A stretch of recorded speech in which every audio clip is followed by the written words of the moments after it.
Minister of Tourism, Lola Ade-John, joins us now for more on this very interesting sector that, one continues to wonder, Madam Minister, why tourism has not taken its right of place in Nigeria. And when you talk about community tourism, I recall, there's so many tourist attractions in Nigeria, from Ondo, Ikogosi, Obudu Cattle Ranch, and what have you. For me, my interest is on the issue of community tourism.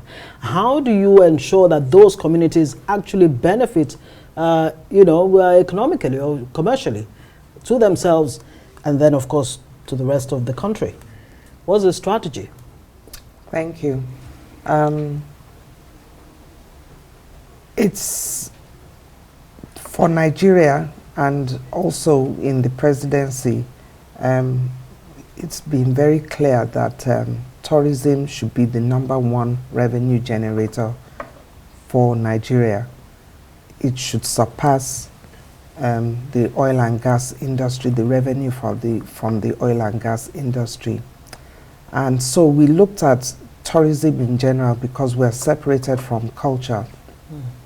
And we said, okay, fine, we have issues that we're not ready to resolve right now, but in the meantime, what can we do? We can prepare the country to embrace our locals to be tourists, and also to encourage our communities to be ready to embrace the tourists in their communities.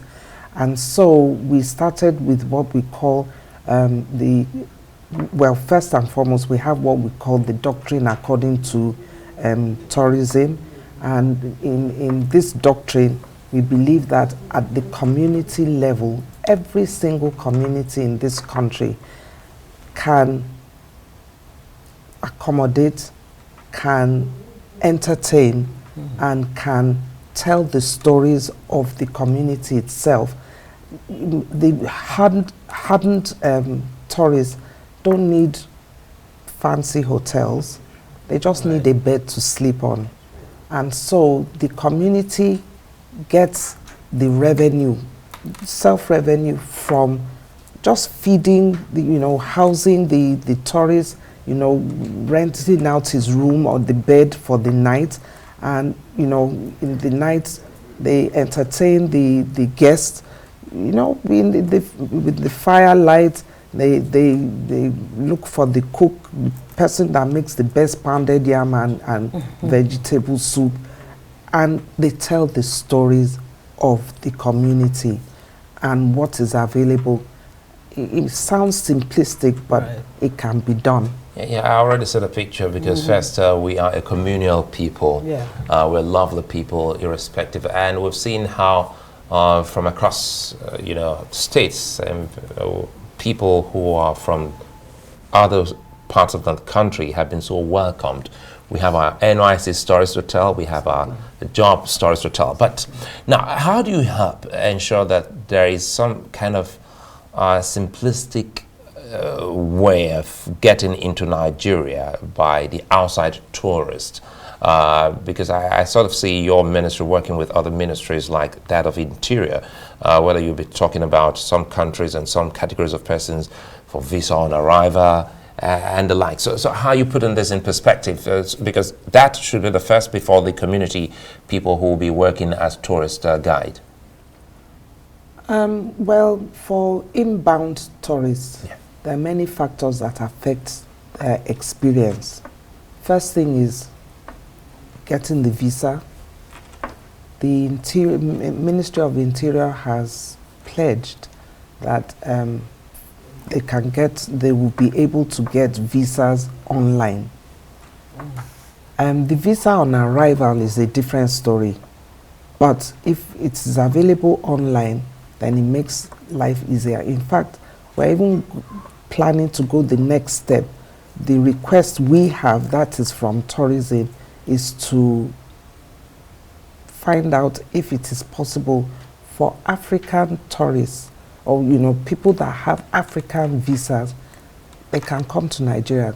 You know, just like in Schengen, if you have one Schengen visa, you can go to another. So that's what we are looking at. We don't know how possible it would be, but those are the kind of engagements. I think our president is the ECOWAS chief now, so it makes it easier. So, and are you looking to having that conversation with Mr. President, and now that he's the chief of ECOWAS? Thank you. So, one of the things that we're planning to do is to resuscitate the Presidential Tourism Council, which will be headed hopefully by the president himself, and the stakeholders in that meeting, or the members of that council, are going to be the ministers, some, not all the ministers, but some of the ministers. And of course we will have aviation there, we'll have health, we'll have defense, we'll have works, and we'll have immigration, to name a few, on that council. And then from there, we'll start bringing up some of those issues. So the council will be focused on tourism-related issues.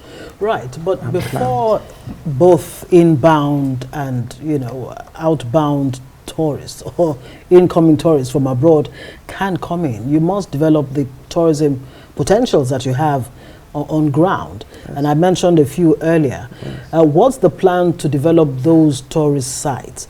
Obudu, at a point, for example, used to be the go-to place for honeymoon, you know, and what have you, but that's history now. Ikogosi is there. The Oshogbo Shrine, the Grove is there. What's the plan to develop those tourist sites so that they can actually, you know, be attractive? I like your question.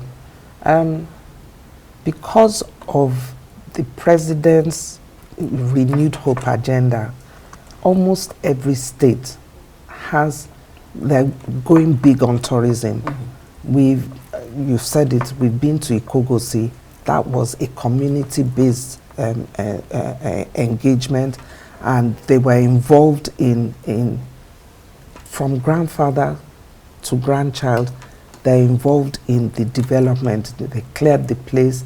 Even the teachers are the tour operators. So I liked that concept, and we're using that concept as a model. And for Cross River, the Obudu Mountain Resort, that is also coming up, and we were talking to Cross River State. There's also Yankari in Bauchi. There's also Yobe for Desert Safari. There's Oshun Oshogbo, the Oshun State Governor. We've started discussions on some of the things that we're going to do there. We even stopped at in Ondo also for that. Badagry in Lagos State, we went there. We visited, you know, like we almost got to the point of no return, but the work was a bit too much for me. But I returned. But the and there's also Gembu in Taraba, exactly. Beautiful place. So and the governor went when we went to Badagry, and he, you know, said almost the same thing, and also committed to helping them develop. But not only that, we even we went to Ekpe, and you know, there are stories that of course we need to validate about the Queen of Sheba, that she was buried in Ekpe, and around that she was buried in Ijebu-Ode, but there's a tunnel from Ekpe that goes into. I'm not listening to you. I just off the top of my head, your media team has a lot of job cut out. You must be out there talking all the time. So what's the plan? Well, we do have a media team, and we have a PR set of people that, you know, have been drumming it into my ears that these are some of the things we need to do. If you notice, I haven't been very visible in the past, and they've impressed upon me that I need to be more visible, and I think this is more or less the beginning. Yeah, ambassador. More or You less are the driver. You're driving it. Yeah, your job is simply cut out for you to sell Nigeria. Sell Nigeria in pictures, the beauty of this country. I mean, I've had the opportunity of traveling around this country, I think about 30 states, and it's always awe-inspiring. You know, that Nigeria is not number one as far as tourism is concerned. We hope you'll be able to achieve that, for our country. We are going to do that with your help. Also with Arise, you know, we hope you will partner with us, sure, so that we will showcase the beautiful sites in this country, not just the sites, but the beautiful people. You know, we have people like Belumi, we have the authentic rider, you know, the cyclist, and, you know, so many other people, even some white people, Michael Palin, they've gone around the country. And so there's so much to offer and so much to do and appreciate, despite the fact that there are challenges.